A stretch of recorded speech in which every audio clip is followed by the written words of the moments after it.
His music celebrates a dramatic and positive change in his life, a far cry from the lonely, depressing, drug-filled days and years he spent homeless on the streets. I was sleeping in snowbanks.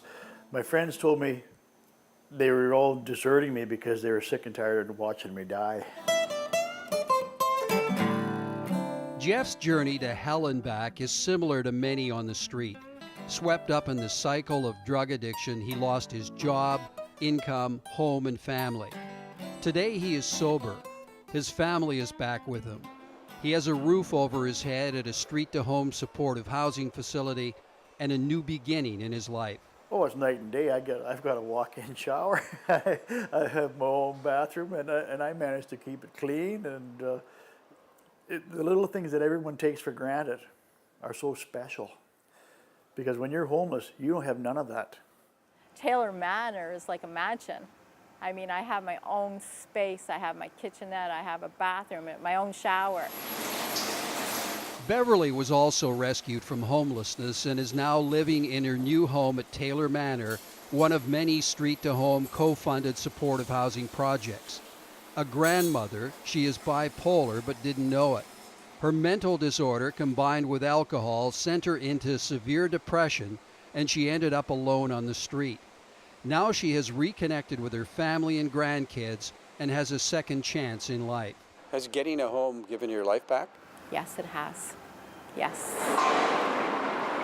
Street to Home was born a decade ago when homelessness was rising to record numbers on the downtown east side. This huge social problem caught the attention of private sector entrepreneurs, one in particular, who believed they had to find a collaborative way to make things better.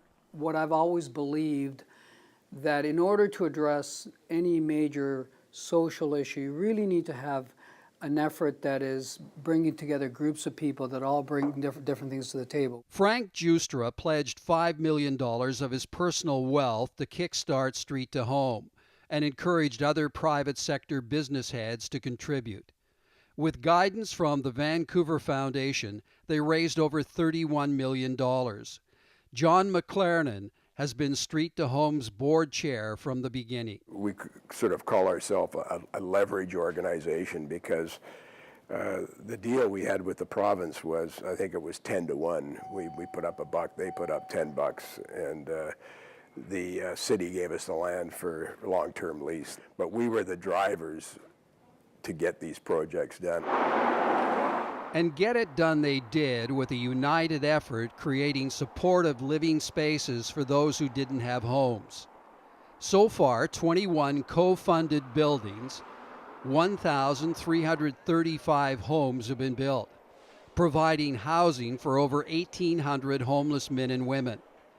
Combined with its rent bank, which provides interest-free loans to vulnerable renters, Street to Home has helped 2,600 people escape homelessness. There was a lot of homeless on the streets. There was a lot of service providers trying to address the issue, but they didn't appear to be making headway. It was really an opportunity for the private sector to step up. I think the beginning really was about trying to bring a private sector lens to a very complex social problem. They developed a 10-year plan, collaborating with the province, BC Housing, Vancouver Coastal Health, and the City of Vancouver. Street to Home tailored its supportive housing for women at risk, women with children, youth, single adults, couples, seniors, and people with HIV. We adopted this whole housing first approach. First things first, just get a roof over everyone's head, make sure the doors lock, and try to get them 3 square meals and try to get them the support that they need to get better. They come from all walks of life. Addiction doesn't have any boundaries. The homeless numbers illustrate the depth of the problem. Over half of the homeless population have addiction problems. Over 80% have mental health or medical issues, and a third of them have physical disabilities. In so many cases, it was prescription drugs, pills to ease pain after an accident or injury at work that has contributed to their addictions. Cody is one of them. When his prescriptions to ease the pain from a punishing back injury expired, He and his wife Nadine found themselves on the street looking for heroin to ease his constant pain. Now they are both addicts. 11 years of having a prescription and not messing it up. They just took it away from me. And so I was basically left, in withdrawal and pain. And so I turned to street drugs rather quickly just to take care of the pain. Self-medicating. Yeah. It could happen to anybody, couldn't it? Oh yeah, it happens every day. It is estimated almost 30% of Metro Vancouver's homeless have come here in the last year. Cody and Nadine moved to the downtown east side from Powell River, hoping to get access to drugs, food, services, and housing. Our finances went when we lost our kids, and then our housing, and then our belongings. 40% of the people in the downtown east side are new to the downtown east side the last 2 years. Despite the reality of ever-increasing homelessness, Street to Home is making a difference throughout Vancouver and in Canada's poorest neighborhood, the downtown east side. We have learned so much about homelessness. We continue to explore new ideas, evidence-based practices. We beg, borrow, and steal from abroad whenever we can, bring it to Vancouver, adapt it, and look for outcomes that the private sector can get behind. And what's the life like when you don't have a place to sleep and you have an addiction? It's hopeless. Leanne knows the difference between homelessness and recovery. A recovering alcoholic, she spent a year on the street, fleeing an abusive relationship.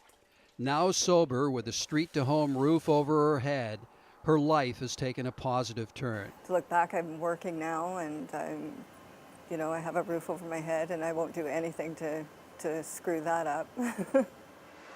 How much has that roof over your head meant? Oh, everything. Absolutely everything. It has also been a meaningful life change for Will. His progression from a homeless drug addict to street-to-home supportive housing has also been life-changing. On the street was day to day, where am I going to get the next meal, or where am I going to get money for drugs? And life now is much better because they provide me meals here, and it's stable housing. Have you been able to get off the drugs? Yeah. So you're sober? Yeah. How does that feel? Much better, way healthier. Well, I think they've done a remarkable job in promoting their goals of finding safe, affordable housing for people that are homeless in this city. But they've come to realise, I think, that housing is not the only thing that is needed if someone is suffering from addictions issues.